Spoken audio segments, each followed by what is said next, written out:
देवाभाऊ टॅक्सीचं नाव आता बदलून नमो टॅक्सी करण्यात आलं, अशी बातमी आत्ताच कळली. पण ह्याने काहीच बदलत नाही.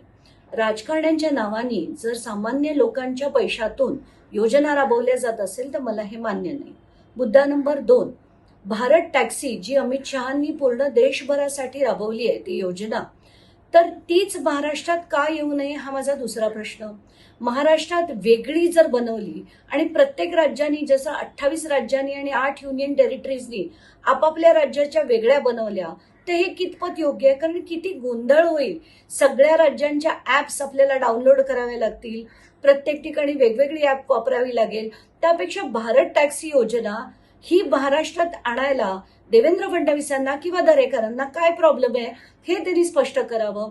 आणि तिसरं म्हणजे ही जी देवदत्त वाहतूक व पर्यटन संस्था आहे ती अतिशय बोगस संस्था आहे.